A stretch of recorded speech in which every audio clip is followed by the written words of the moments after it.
یہود نے پوچھا تھا حضرت عمر سے، آپ کے پیغمبر کے پاس وہی کون لاتا ہے؟ کہا جبریل۔ کہ وہ تو ہمارا بدترین دشمن ہے، ہمارے باپ دادو تمام قبائل و اقوام کو غرق کرنے والا ہے۔ تو عمر نے پوچھا جبریل کا خدا کے ہاں کیا مقام ہے؟ کہا دائیں طرف۔ کہا اور فرشتے کا بائیں طرف۔ کہا جو دائیں طرف ہوتا ہے وہ افضل ہے یا بائیں طرف؟ کہا دائیں طرف۔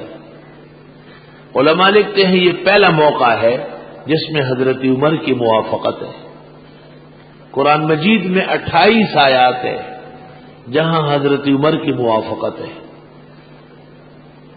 جلال الدین سیوطی نے ایک رسالہ لکھا ہے، اس کا نام ہے الیان و تمر فی موافقات عمر۔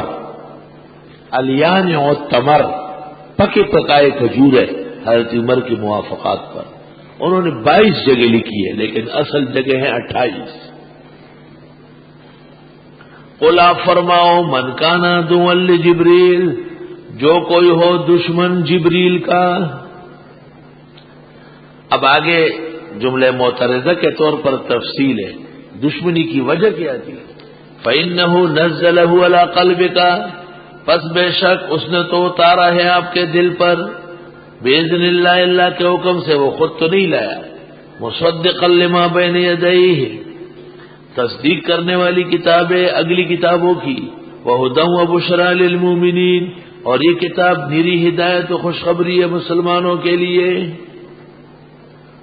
من کان عدوا للہ وملائکتہ ورسلہ وجبریل ومیکال، جو کوئی دشمن ہو اللہ کا اور اس کے فرشتوں کا اور اس کے پیغمبروں کا اور جبریل اور میکائیل کا، فإن اللہ عدو للکافرین، پس بے شک اللہ تعالی دشمن ہے ایسے کافروں کا۔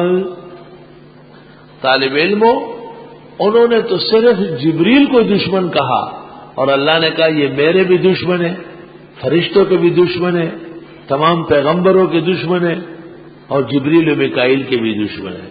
اس سے پتہ چلا کہ جو لوگ صحابہ سے بغض رکھتے ہیں، جو لوگ مجتہدین سے بغض رکھتے ہیں، جو لوگ محدثین کے خلاف پراپیگنڈے کرتے ہیں، اور جو بدعتی اینڈ کمپنی دیوبندی اکابر اور بزرگوں کو برا کہتے ہیں، بغض رکھتے ہیں، یہی لوگ شیخ عبد القادر کے بھی دشمن ہیں، معین الدین چشتی کے بھی، نظام الدین کے بھی، اور حضرت حسین و حضرت علی کے بھی، اور تمام انبیاء اور مرسلین کے بھی۔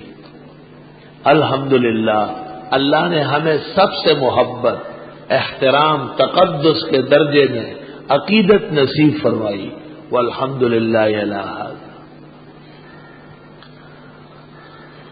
جو کوئی ہو دشمن اللہ تعالی کا یا اس کے فرشتوں اور پیغمبروں جبریل میکائیل کا، پس بے شک اللہ بھی دشمن ہے ایسے کافروں کا۔ پاکان زمانہ، پارسایان وقت کے خلاف ایسی بدگوئی کرنا یہ دلیل ہے کہ یہ شخص دشمن خدا ہے، دشمن رسول ہے۔ دشمن خدا، دشمن رسول ہونے کے بعد کائنات میں کوئی بھی قابل تعریف آدمی اس کا دوست نہیں ہے، سب کی نظروں سے وہ گرا ہوا ہے۔ معلوم ہوا کہ رافضی، غیر مقلد، پرویز، بدعتی، یہ اللہ تعالی کے بدترین دشمن ہو گئے۔ یہ مسئلہ کوئی چھپا ہوا نہیں ہے۔ وَلَقَدْ أَنزَلْنَا إِلَيْكَ آيَاتٍ بَيِّنَاتٍ، اور ہم نے اتاری آپ کی طرف آیتیں واضح، بالکل واضح مسئلہ ہے۔ وَمَا يَكْفُرُ بِهَا، اور نہیں کفر کرے گا ان آیات کے ساتھ إِلَّا الْفَاسِقُونَ، مگر بے راہ روی کرنے والے۔